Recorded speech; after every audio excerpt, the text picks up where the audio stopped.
அனைவருக்கும் வணக்கம். நீங்க பார்த்துட்டு இருக்குது ஸ்ரீ விஷ்ணு ஜோதிடம். நான் உங்க லட்சுமி நாராயணன். நாம இந்த வீடியோல பார்க்க போற தலைப்பு, இப்போ நம்ம பார்த்துட்டு இருக்கக்கூடிய ஒவ்வொரு ராசிக்கும் பிறப்பின் ரகசியம் அப்படிங்கிற அந்த தலைப்புல இன்னைக்கு நம்ம பார்க்க போற ராசி வந்து துலாம் ராசி. துலாம் ராசியோட பிறப்பின் ரகசியம், அதாவது இந்த பிரபஞ்சத்துல நீங்க துலாம் ராசி அப்படிங்கிற ஒரு அமைப்புக்குள்ள வந்திருக்கிறதுக்கான காரணம் என்ன, உங்களோட பர்பஸ் ஆஃப் லைஃப் அப்படிங்கிற அந்த பாதை, மேலும் உங்க ராசியோட பலம் பலவீனம் மற்றும் தசாபுத்திகளின் அடிப்படையில ஒவ்வொரு துலா ராசிக்காரர்களுக்கும் பலன்கள் எப்படி மாறுது அப்படிங்கிறத ரெண்டாவது மூணாவது, துலா ராசிக்காரர்கள் அவங்களோட வாழ்க்கை செழுமையா இருக்கிறதுக்கு பின்பற்ற வேண்டிய சில வழிமுறைகள் அப்படிங்கறதையும் கடைசியா பார்க்க போறோம். சோ கடைசி வரைக்கும் பாத்தீங்கன்னா ஒரு நல்ல புரிதல் கிடைக்கும். அப்படி உங்களுக்கு டைம் இல்ல அப்படின்னா ஒவ்வொரு செக்ஷனுக்கு முன்னாடி டைம் ஸ்டாம்பை கீழே கொடுத்துருக்கோம், நீங்க போய் மறக்காம செக் பண்ணி பாருங்க. டைம் வேஸ்ட் பண்ணாம நீங்க வீடியோக்கு போயிடலாம். அதுக்கு முன்னால என்கிட்ட உங்களோட ஜாதகத்தை கொடுத்து தனிப்பட்ட முறையில ஜாதக பலன்கள் தெரிஞ்சுக்கணும்னு நினைச்சீங்கன்னா கீழே என்னோட வாட்ஸ்அப் நம்பர் கொடுத்துருக்கேன், அதுல நீங்க தொடர்பு கொள்ளலாம். வாங்க இன்னைக்கு வீடியோக்கு போலாம்.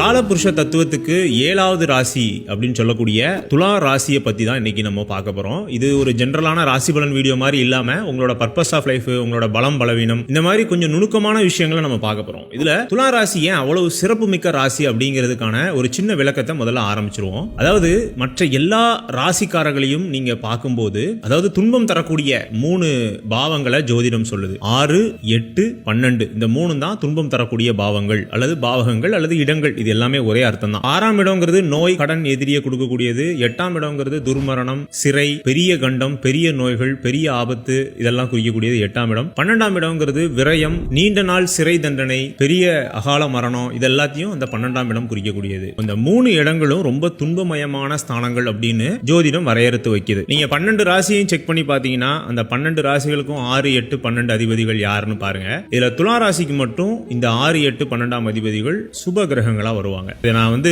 ஒவ்வொன்றையும் பிரிச்சு சொல்லிட்டு இருந்தோம்னா இன்னும் நேரமாகும். நீங்க போய் செக் பண்ணி பாருங்க. இப்போ உதாரணத்துக்கு நம்ம வந்து மேஷ ராசியை மட்டும் எடுத்துக்கிடுவோம். மேஷ ராசிக்கு 6ஆம் அதிபதி புதனா வருவாரு, 8ஆம் அதிபதி செவ்வாய் கவனிக்கணும், அப்புறம் 12ஆம் அதிபதி குரு. பாருங்க, இதுல 3 பாவங்கள்ல 2 பாவத்துக்கு சுப கிரகங்கள் அதிபதியா வருது. அதாவது 6க்கும் 12க்கும் 8ஆம் இடத்துக்கு மட்டும் செவ்வாய் அதிபதியா வராரு. இப்படியே நீங்க வரிசையா பாத்தீங்கன்னா இந்த 6, 8, 12ஆம் அதிபதிகள் 2 பேர் சுபரா இருப்பாங்க, ஒருத்தர் பாவரா இருப்பாரு, இல்லைன்னா 2 பேர் பாவர்களா இருப்பாங்க, ஒருத்தர் சுபரா இருப்பார். ஆனா துலா ராசிக்கு மட்டும் பாருங்க, 6ஆம் அதிபதி குரு, 8ஆம் அதிபதி சுக்கிரன், 12ஆம் அதிபதி புதன், 3மே சுப கிரகங்கள். இது ஒரு மிகச்சிறந்த ஒரு அமைப்பு. அதனாலதான் துலா ராசி 12 ராசிகள்ல ஒரு பெரிய நல்ல ராசி, ஒரு ஸ்டார் அந்தஸ்து மிக்க ஒரு யூனிக்கான ராசி அப்படின்னு நம்ம சொல்றோம். காரணம், பெரிய கடன்கள் கிடையாது உங்க வாழ்க்கையில, பெரிய நோய்கள் கிடையாது, பெரிய அவஸ்தைகள் கிடையாது. இதெல்லாம் வந்து 12 ராசிக்காரர்களுக்கு பார்க்கும்போது இது கொஞ்சம் வித்தியாசமா தெரியும். அது எப்படி துலா ராசிக்காரர்களுக்கு இதெல்லாம் இல்லவே இல்லையா? கிடையாது. அவங்க அவ்வளவு துன்பங்கள்லாம் படமாட்டாங்க. 12 ராசிக்காரர்கள் அனுபவிக்கக்கூடிய அந்த டீப்பான டெப்தான பிரச்சனைகளுக்கு மத்தியில துலா ராசிக்காரர்கள் அனுபவிக்கக்கூடிய பிரச்சனைகள் குறைவா தான் இருக்கு. இயற்கையாவே பிளஸ்ட் பீப்புள்ஸ் அப்படின்னு சொல்லுவேன். அதாவது நமக்கு நன்மை கிடைக்கலனாலும் பரவாயில்ல, துன்பம் கிடைக்க கூடாது இல்லையா? அப்ப அந்த துன்பம் கிடைக்கக்கூடிய பாவங்கள்ல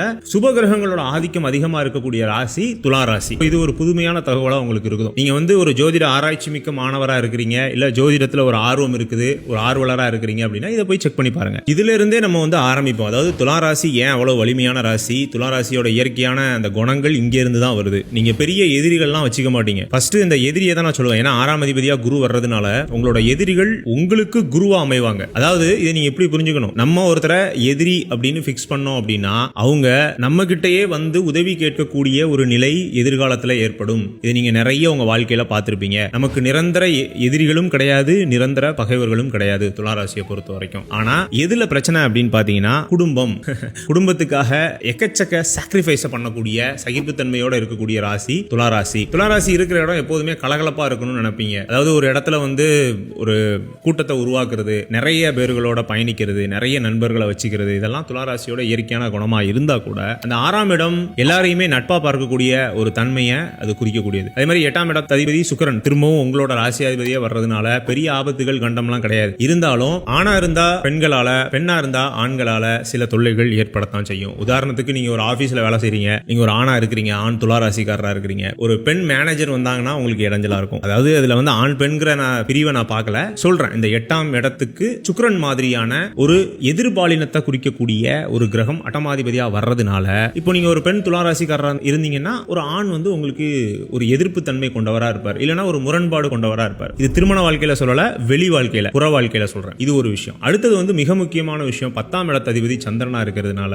இருக்கிற 12 ராசிகள்ல மிக அதிகமான சுதந்திரத்தை எதிர்பார்க்கக்கூடிய ராசிகள் துலா ராசிக்காரர்கள். ஆனா அந்த சுதந்திரம் கிடைக்குமா? கிடைக்காது. அதுதான் பிரச்சனை. தேய்பிரை சந்திரன்ல நீங்க பிறந்திருந்தீங்கன்னா சுதந்திரம் கிடைக்காது. நம்மள வந்து அழுத்தி தான் நம்ம வந்து வேலை செய்ய வேண்டியிருக்கும், அழுத்தி தான் அந்த இடத்துல இருக்க வேண்டியிருக்கும், நம்மளை கஷ்டப்படுத்தி. புரியுதுங்களா? இதே வளர்பிறை சந்திரன் நீங்க பிறந்திருக்குது வளர்பிறை சந்திரனா இருந்து பௌர்ணமி அல்லது அந்த மாதிரி விஷயங்கள்ல பிறந்திருந்தீங்க, சந்திரன் வலுவா இருக்கணுங்க, வேற ஒண்ணும் இல்ல. துலா ராசிக்கு 10ஆம் அதிபதி மிக முக்கியமான ஒரு இடத்துக்கு அதிபதியா சந்திரன் வர்றதுனால சந்திரன் உங்க ஜாதகத்துல கண்டிப்பா வலுத்திருக்கணும். கண்டிப்பா நீங்க வந்து வளர்பிறை அல்லது பௌர்ணமியில பிறந்திருந்தீங்கன்னா நீங்க அந்த எதிர்பார்க்கக்கூடிய சுதந்திரம், ஒரு கட்டுப்பாடற்ற ஒரு சுதந்திரம் அப்படிங்கறதெல்லாம் நமக்கு கிடைக்கும். இயல்பாவே துளாராசிக்காரர்கள் நிறைய பேர் தொழில் பண்ணணும்னு ஆசைப்படுவீங்க. 10ல 8 துளாராசிக்காரர்கள் இதைத்தான் சொல்லுவார். 2 பேர் தான் வேலை செய்யணும்னு நினைப்பாங்க. 8 பேர் ஏன்னா அவங்க வந்து இயல்பாவே வந்து துலாத்தோன் துவலோன் அப்படின்னு சொல்லுவாங்க. பிசினஸ்னாலே துவலக்கூடாது இல்லையா? பிசினஸ்னாலே நம்ம வந்து வேகமா முடிவெடுக்கணும், நிறைய கஷ்டப்படணும், அதிலேயே கடக்கணும், நியாயமா இருக்கணும், நேர்மையா இருக்கணும். இந்த மாதிரி எல்லா குவாலிட்டிஸும் சேர்ந்த ஒரு ராசி தான் துலா ராசி. அந்த துலாத்தோட சின்னத்தையே பாருங்களேன், தராசு சின்னம். தராசுங்கிறது என்னது? வணிகர்கள் தானே வச்சிருப்பாங்க. ஒரு பிசினஸ் மேன் தான் தராசு வச்சிருக்கணும். அந்த அளவுக்கு ஒரு கிளீனான, அதே சமயத்துல நிறைய வியாபார நுணுக்கங்களுக்கு புதன் 9ஆம் அதிபதியா வந்துடுறாரு. அதே மாதிரி 2ஆம் அதிபதியா செவ்வாய். போல்டான டிசிஷன்ஸ், பணத்தை பொறுத்த வரைக்கும் அவங்களால போல்டான டிசிஷன்ஸ் எடுக்க முடியும். நல்ல சேவ் பண்ணுவாங்க, நல்ல செலவு பண்ணுவாங்க, கரெக்டான இடத்துல கரெக்டான நேரத்துல செலவு பண்றது, தேவையில்லாத செலவுகளை கட்டுப்படுத்துறது, இது எல்லாத்தையுமே புதன் செவ்வாய் இந்த மாதிரியான வரிசை, அந்த 2ஆம் அதிபதியா செவ்வாய் வர்றது, 12ஆம் அதிபதியா புதன் வர்றது, இந்த மாதிரி விஷயங்கள் பார்த்துக்கும். ஆனா ஒரு பிரச்சனை என்ன அப்படின்னு பாத்தீங்கன்னா, ரொம்ப சந்தோஷமான நேரத்துல வாக்கு கொடுத்துறது, ரொம்ப சந்தோஷமான நேரத்துல எதையாவது அள்ளி கொடுத்துறது, அதுக்கப்புறம் வந்து யோசிக்கிறது. இந்த பிரச்சனையும் துளாராசிக்கு கொஞ்சம் அதிகமாவே இருக்கும். இதெல்லாம் பரவாயில்ல, இதெல்லாம் வந்து நம்மளோட வாழ்க்கையில நம்மளோட குணங்கள்னு ஒன்று இருக்கு இல்லையா? இதைத்தான் நம்ம பர்பஸ் ஆஃப் லைஃப்னு பேசிட்டு இருக்கோம். நீங்க வந்து இப்போ மேஷராசிக்காரர் மாதிரி யோசிக்க முடியாது, மேஷராசிக்காரர் வந்து துளாராசிக்காரர் மாதிரி யோசிக்க முடியாது. புரியுதுங்களா? அதுதான் நம்மளோட குணம், நம்மளோட நேச்சர். அதை புரிஞ்சுக்கிட்டோம் அப்படின்னா வாழ்க்கை எளிதா இருக்கும். அதுக்காக தான் இந்த வீடியோ. அடுத்தது மெயினா பலவீனங்கள் என்ன? துளாராசிக்கு எல்லாமே பலமா சொல்றீங்களா? பலவீனங்கள் எதுவும் இருக்குதா? ஏன் உங்களுக்கு துளாராசிக்காரர் ரொம்ப பிடிக்குமா அப்படின்னு கேட்காதீங்க.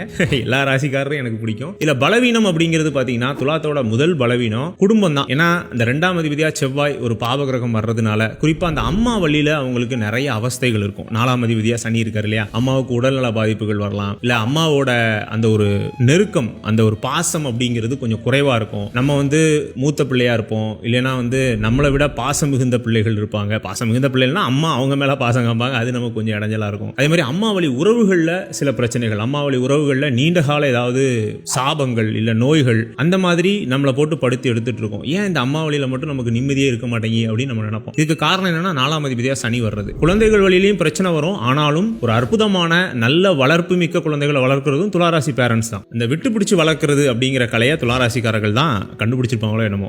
ஏன்னா சனியோட பாவம், சனியோட பாவகம் அந்த இடத்துல 5ஆம் பாவமா செயல்படுறதுனால இதை நான் வந்து மென்ஷன் பண்றேன். சொன்னபடியே அவங்களோட பலவீனம் ஃபர்ஸ்ட் குடும்பம் அப்படிங்கறத, அந்த ஒரு கான்செப்ட், குடும்பத்துக்காக எல்லாத்தையுமே விட்டு கொடுக்கிறது, சாக்ரிஃபைஸ் பண்றது. குடும்பத்துல என்னதான் நம்ம செஞ்சாலும் நமக்கான ரெகக்னேஷன் இல்லையே, யாரையுமே நிம்மதியா வச்சுக்க முடியலையேங்கிற ஒரு ஏக்கம் இருந்துகிட்டே இருக்கும். ஏன்னா துளாராசிக்காரர்கள் மத்தவங்க கஷ்டப்படுறத விரும்ப மாட்டாங்க. ஏன் இவங்க கஷ்டப்படுறாங்க, சந்தோஷமா இருக்கலாமா, வாழ்க்கை எவ்வளவு அழகா இருக்குது அப்படிங்கிற மாதிரி நினைப்பு இருக்கும். ஆனா குடும்பத்துல ஏதாவது ஒரு பிரச்சனை, சின்ன சின்ன முரண்பாடுகள் வரும்போது அப்படியே பர்ன் அவுட் ஆயிருவாங்க. அதுதான் துளாராசியோட பிரச்சனை. இது ஒரு பலவீனம். அப்புறம் இன்னொரு பலவீனம் என்ன அப்படின்னு பாத்தீங்கன்னா ஓவர் திங்கிங். அதாவது பெரிய பெரிய இலக்குகளை ஃபர்ஸ்டே நிர்ணயிச்சுக்கிறது. அது ஒரு வகையில நல்லதுதான். ஆனா சில இடங்கள்ல அந்த இலக்குகளே உங்களுக்கு ஒரு பெரிய பழுவா தெரிய ஆரம்பிச்சிடும். புரியுதுங்களா? அது ஒரு பெரிய பிரச்சனையா உங்க வாழ்க்கையில மாறக்கூடிய வாய்ப்புகள் இருக்கு.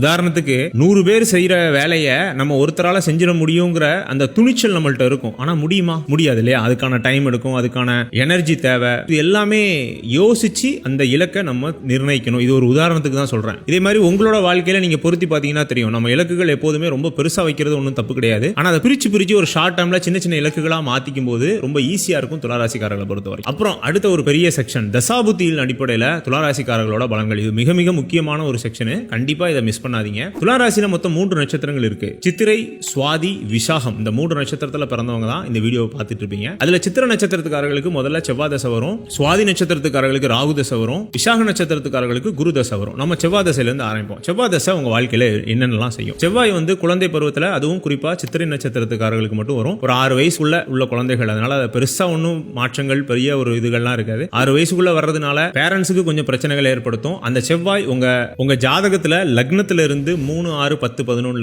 இருந்தா அந்த நேரம் அந்த குழந்தைகள் பிறக்கிற சமயத்துல பேரண்ட்ஸுக்கு பெரிய பெரிய விஷயங்கள் நடக்கும். குறிப்பா வீடு கட்டுவீங்க, வாகனம் வாங்குவீங்க, நிறைய சொத்துக்கள் வாங்குவீங்க. ஏன்னா செவ்வாய் வந்து முழுக்க முழுக்க நிலக்காரகன் இல்லையா? அதனால இந்த 3, 6, 10, 11ங்கிறது லக்னத்துல இருந்து, சரிங்களா? அந்த குழந்தையோட லக்னத்துல இருந்து நல்ல ஞாபகம் வச்சுக்கோங்க. அடுத்தது ராகு, மிக முக்கியமான ஒரு தசை. சித்திரை நட்சத்திரத்துக்காரர்களுக்கு பதின் பருவத்தில் வரக்கூடிய தசை, சுவாதி நட்சத்திரத்துக்கு பிறப்பிலே வரக்கூடிய தசை. இதெல்லாம் குழந்தை பருவம் தான். அதனால இது வந்து நம்ம வந்து ரொம்ப டீப்பா எடுத்துக்க வேண்டாம். இருந்தாலும் ராகு வந்து 3, 6, 10, 11ல இருக்கணும். மற்ற இடங்கள்ல இருந்தா பெரிய அளவுக்கு நன்மை இல்ல. இது வந்து கொஞ்சம் படிப்பு காலகட்டத்தில் வர்றதுனால படிப்பு சார்ந்த விஷயங்கள்ல கொஞ்சம் அவங்க வந்து மந்தம் அடைவதை நீங்க பார்க்க தான் செய்வீங்க. அது எந்த இடத்துல இருந்தாலும் ராகு சனி மாதிரியான கிரகங்கள் படிக்கிற காலகட்டத்தில் வரக்கூடாது தான். ஆனா வேற வழி இல்லையே. சுவாதி நட்சத்திரமும் சரி, சித்திரை நட்சத்திரமும் சரி, அந்த படிக்கிற காலகட்டத்தில் தான் ராகுவை எதிர்கொள்வாங்க. விசாக நட்சத்திரம் வராது. ஏன்னா விசாகம் ஆரம்பமே குரு தசை அல்ல. அதனால விசாகத்துக்கு வந்து ராகு தசையை பத்தி கவலை கிடையாது. அதனால அந்த ராகு வந்து 3, 6, 10, 11ல லக்னத்துல இருந்து எண்ணி வந்தா அந்த குழந்தைகள் ரொம்ப நல்லா இருக்கும். ஈவன் ப்ராக்ரஸ் சரியில்லை அப்படின்னா கூட அவங்களோட பர்பஸ் சரியா இருந்து அந்த இலக்குகளை அவங்க ஈஸியா அச்சீவ் பண்ணிடுவாங்க. மற்ற இடங்கள்ல இருந்து அந்த அளவுக்கு நல்லது இல்லைன்னா அந்த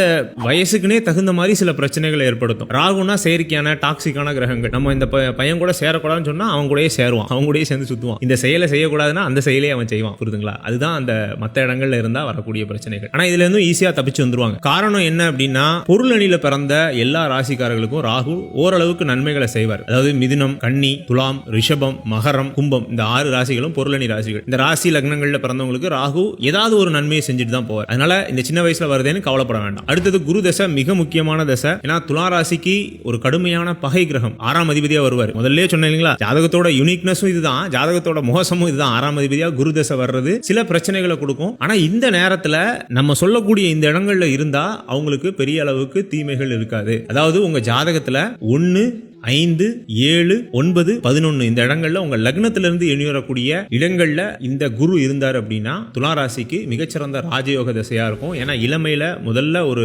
யதார்த்த உலகத்துக்கு வரும்போது எதிர்கொள்ளக்கூடிய ஒரு தசை மிகச்சிறந்த தசையா இருக்கும். எந்த இடத்துலலாம் இருக்கக்கூடாது, 6, 8, 12ல இருக்கக்கூடாது. லக்னத்துக்கு 6, 8, 12ல குரு இருக்கக்கூடாது, நல்லது இல்ல. அடுத்தது சனி தசை. சனியும் ரொம்ப முக்கியமான தசை, நல்ல இடங்கள்ல இருக்கணும். ஏன்னா பிரைம் டைமான ஒரு 30ல இருந்து 50 வயசு வரைக்கும் எதிர்கொள்வீங்க. சனியை பாத்தீங்கன்னா இருக்க வேண்டிய இடங்கள் 3, 6, 10, 11. இந்த பாபகிரகங்கள் எல்லாமே அந்த உபஜயஸ்தானத்தை தவிர வேற எந்த இடத்துலயும் நன்மைகள் செய்ய மாட்டாங்க. 3, 6, 10, 11 மற்ற இடங்கள்ல இருந்து அந்த இடங்களை கெடுப்பாங்க. இந்த சனிக்கு மட்டும் ஒரு விதிவிலக்கு என்ன அப்படின்னா, உங்க ராசிக்கும் அந்த 3, 6, 10, 11ல இருந்தா நல்லது. இதை நல்லா புரிஞ்சுக்கோங்க. மற்ற எந்த திசையுமே நம்ம வந்து ராசிக்கு பார்க்க முடியாது. இந்த சனிக்கு மட்டும் ஒரு விதிவிலக்கு இருக்கு. ஏன்னா 19 வருஷம் உங்களோட முழுமையான கர்மாவை செயல்படுத்தக்கூடிய ஒரு திசையா சனி திசை வர்றதுனால உங்க ராசிக்கும் 3, 6, 10, 11ல இருந்தார் அப்படின்னா மிகச்சிறந்த ஒரு நன்மைகளை கொடுக்கக்கூடிய ஒரு ஜாதகம். இப்ப உதாரணத்துக்கு உங்களுக்கு ஒரு குழப்பம் ஏற்படலாம். எனக்கு லக்னத்துல இருந்து 8ஆம் இடத்துல இருக்கு, ஆனா ராசிக்கு 3ஆம் இடத்துல இருக்கு. உதாரணத்துக்கு இப்ப நீங்க ரிஷப லக்னமா இருக்கிறீங்க, துலா ராசியா இருக்கிறீங்க. உங்க லக்னத்துக்கு 8ஆம் இடத்துல, அதாவது தனுசு ராசியில சனி அமர்ந்திருக்காரு. ஆனா அதே துலா ராசிக்கு அது 3ஆம் இடமா போயிடும், உபஜயஸ்தானமா மாறிடும். இது எப்படி பலன் எடுக்கிறது?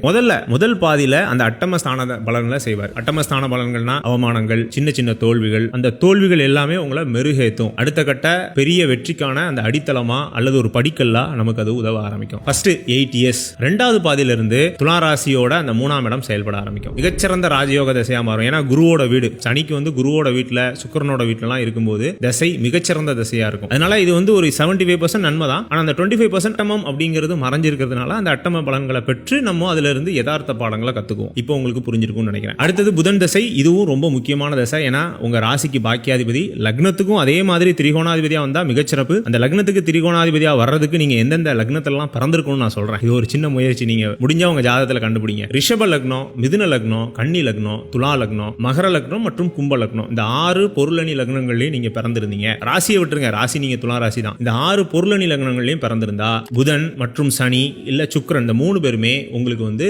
திரிகோணாதிபதிகளா வருவாங்க. இது எப்படிங்கிறத நீங்க கமெண்ட் செக்ஷன்ல கமெண்ட் பண்ணுங்க. எத்தனை பேர் சரியா பண்றீங்க அப்படின்னு பார்க்கலாம். இந்த புதனை பொறுத்த வரைக்கும் உங்க லக்னத்துக்கு 1, 3, 4, 5, 6, 7, 10, 11 இந்த இடங்கள்லாம் இருக்கலாம். இத பாருங்க 3, 6லாம் வருது பாருங்க. 3, 6லாம் புதனுக்கு மறைவிடம் கிடையாது. 3லாம் இருந்தா நல்ல இசைக்கலைஞரா இருப்பாங்க, நல்ல கவிதை எழுதுறவங்களா இருப்பாங்க, நல்ல ரைட்டரா இருப்பாங்க. 6ஆம் இடத்துல இருந்தா சயின்டிஸ்டா இருப்பாங்க, ஆய்வாளர்கள், ஈவன் ஜோதிடர்கள், கணித வல்லுநர்கள், இவங்களுக்குலாம் 6ல புதன் இருப்பார். 7ஆம் இடத்துல இருந்தா கணவர் வழியில, அது கணவர் அல்லது மனைவி வழியில பெரிய நன்மைகள் அது கொடுக்கும். 10, 11 ராஜயோகம், அதுல எந்த சந்தேகமும் கிடையாது. சோ புதன் இந்த இடத்துலலாம் இருக்கலாம். புதனை மட்டும் நம்ம வந்து எல்லா இடத்துலயுமே வச்சு பார்க்கலாம். புதன் வந்து எங்கெங்கெல்லாம் கெட்டு போவார் அப்படின்னா, செவ்வாய் கூட சேர்ந்தா கெட்டு போவாரு, ராகு கூட சேர்ந்தா கெட்டு போவார், சனி கூட ரொம்ப நெருங்கி இருந்தா கெட்டு போவார். அவ்வளவுதான். அடுத்தது அடுத்தது கடைசியா கேது தசை. கேது தசை ரொம்ப வயசான காலகட்டத்தில் வரும். இருந்தாலும் அந்த கேதுவும் நன்மைகளை செய்யணும் அப்படின்னா அவர் இருக்க வேண்டிய இடம் வந்து பாத்தீங்கன்னா 3, 6, 10, 11. அடுத்தது சுக்கிர தசை. சுக்கிர தசையை தாண்டி சூரிய தசையை தாண்டி சந்திர தசையும் பார்த்தவங்க எல்லாம் இருக்கிறாங்க. சுக்கிர தசையை பொறுத்த வரைக்கும் இது உங்க ராசியாதிபதி தசை. எப்படி இருந்தாலும் நன்மை செய்யும். உங்களோட அடிப்படை தேவைகள் எல்லாத்தையுமே நிறைவேற்றி விட்டுரும். குறிப்பா உங்களோட குழந்தைகளை வச்சு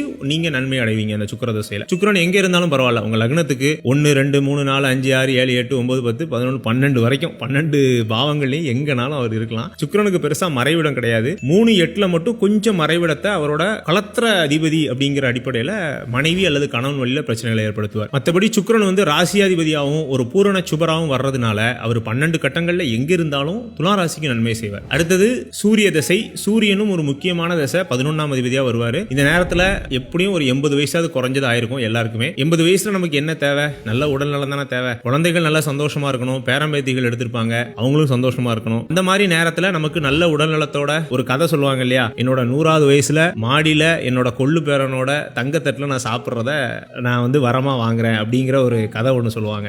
உனக்கு என்ன வரம் வேணும்னு கடவுள் கேட்கும்போது அந்த மாதிரியான ஒரு தசை தான் அந்த சூரிய தசை. சூரியன் வந்து நல்ல இடங்கள்ல இருந்தாரு, 3, 6, 10, 11ல இருந்தாரு அப்படின்னா அது ஒரு மிகச்சிறந்த தசையா இருக்கும். மற்ற இடங்கள்ல இருந்தா கொஞ்சம் ஹெல்த் பிரச்சனைகள் வரும். அடுத்து சந்திர தசை பார்க்கிறவங்களும் இருக்கிறாங்க. சந்திரன் வந்து வளர்பிறையா இருந்தா மிகச்சிறந்த தசையா இருக்கும். அல்லது நம்ம சொல்லக்கூடிய இந்த 1, 4, 7, 10, 11ல இருந்தா சந்திர தசையிலையும் பெரிய ஆபத்துகள் கிடையாது. அப்புறம் செவ்வாய் தசை அது கொஞ்சம் அதீதம். ஏன்னா அடுத்த தசை அது வந்து வராது. ஏன்னா அது 100, 110 வயசு ஆயிரும். செவ்வாய் தசை நடக்கிறவங்க ரொம்ப ரேரு. செவ்வாய் தசை அப்படி வந்துச்சு அப்படின்னா திரும்ப நம்ம முதல் லைன்ல இருந்து வந்துடணும். 3, 6, 10, 11 அந்த இடத்துல இருக்கணும். இதுதான் தசாபுத்தியின் அடிப்படையில் துளாராசிக்காரர்கள் பார்க்கக்கூடிய அந்த முறை. அடுத்தது கடைசியா துளாராசிக்காரர்கள் அவங்க வாழ்க்கையில செஞ்சுட்டு வர வேண்டிய வழிமுறைகள் அல்லது வழிபாடுகள் என்னெல்லாம் அப்படின்னா, பொதுவாகவே துலாம் வந்து சனியோட முழுமையான ஆதிக்கம், அதாவது மற்ற எந்த ராசிக்காரர்கள் எந்த லக்னத்துக்காரர்களுக்கும் இல்லாத மிகச்சிறந்த ஒரு அமைப்பு. பாவம் கொடுக்கக்கூடிய ஒரு மிக பயங்கரமான கிரகமான சனி உங்க ராசிக்கு 4ஆம் இடத்துக்கும் 5ஆம் இடத்துக்கும் அதிபதியா வருவார். இது ஒரு மிகச்சிறந்த நிலை. நல்ல ஆயுள கொடுக்கும், நல்ல ஆரோக்கியத்தை கொடுக்கும். ஆனா அதே சமயத்துல சனியை நம்ம ஆக்டிவேட்டும் பண்ணணும். சனிக்கிழமை தோறும் ஏழைகள், வயசானவங்க, ஊனமுற்றோர்கள், தொழுநோயாளிகள் இந்த மாதிரி நபர்களுக்கு நம்மளால முடிஞ்ச தான தர்மங்களை பண்ணிட்டு வரணும். அடிக்கடி குலதெய்வ வழிபாடு நம்ம பண்ணிட்டு வரணும். இது ரெண்டுமே மிக முக்கியம் துளாராசிக்காரர்களுக்கு. 3வது என்ன அப்படின்னு பாத்தீங்கன்னா, இந்த 6ஆம் அதிபதியா குரு வர்றதுனால ஏதாவது ஒரு நல்ல குருவை எப்போதுமே நம்ம கைக்குள்ள வச்சுக்கணும். அதாவது இந்த துளாராசிக்காரர்கள் வந்து ஏகலைவன் சொல்லுவாங்க, எல்லாத்தையுமே தானாவே கத்துக்கக்கூடிய தன்மை. ஆனா எல்லா விஷயத்திலையுமே நம்ம வந்து அப்படி பண்ண முடியாது. நமக்கு ஒரு தலைமை தேவை, நமக்கு ஒரு வழிகாட்டல் தேவை. எனக்கெல்லாம் குருவே தேவையில்லை அப்படின்னு இருக்கிறவங்களும் உண்டு. ஆனா குரு தேவை. அந்த குரு தேவைங்கிறத அந்த 6ஆம் இடத்து அதிபதி குரு அப்பப்போ நமக்கு காமிச்சுக்கிட்டே இருப்பாரு. ஒரு தள்ளாடல் வராம, ஒரு அறியாமை வராம நம்ம இருக்கிறதுக்கு கண்டிப்பா நமக்குன்னு ஒரு குரு தேவை. அது எப்படிப்பட்ட குருவா இருந்தாலும் சரி. நீங்க ஒரு ஆன்மீகத்துல இருக்கிறீங்க, அதுக்கு ஒரு குரு இருப்பார். நீங்க ஏதோ ஒரு துறையில இருக்கிறீங்க, அதுக்கு ஒரு மென்டார் இருப்பாரு. சோ எப்படியாவது ஒரு குருவை தேர்ந்தெடுத்து அவரை ஃபாலோ பண்ணிக்கிட்டே இருங்க. அது உங்களுக்கு நிறைய இடங்கள்ல கை கொடுக்கும். இதுதான் துளாராசிக்காரர்களுக்கான பிறப்பின் ரகசியத்தை பத்தின ஒரு முழு விளக்கம். இது உங்களுக்கு கண்டிப்பா ஒரு பெரிய அளவுல ஹெல்ப்ஃபுல்லா இருந்திருக்கும்னு நினைக்கிறேன். அல்லது ஒரு சின்ன அளவுலயாவது ஹெல்ப்ஃபுல்லா இருந்திருக்கும்னு நினைக்கிறேன். இந்த வீடியோ பிடிச்சிருந்துச்சுன்னா லைக் பண்ணுங்க, பிடிக்கலன்னா டிஸ்லைக் பண்ணுங்க. இந்த வீடியோ தொடர்பான ஏதாவது சந்தேகங்கள் உங்களுக்கு இருந்துச்சுன்னா கீழே கமெண்ட் செக்ஷன்ல கமெண்ட் பண்ணுங்க. என்கிட்ட உங்களோட ஜாதகத்தை கொடுத்து தனிப்பட்ட முறையில் ஜாதக பலன்கள் தெரிஞ்சுக்கணும்னு நினைச்சீங்கன்னா கீழே என்னோட வாட்ஸ்அப் நம்பர் கொடுத்திருக்கேன், அதில் நீங்க தொடர்பு கொள்ளலாம். மீண்டும் இதே போன்ற ஒரு நல்ல வீடியோவில் நான் உங்களை சந்திக்கிறேன். அதுவரை உங்களிடமிருந்து விடைபெறுவது உங்கள் லட்சுமி நாராயணன். நன்றி, வணக்கம்.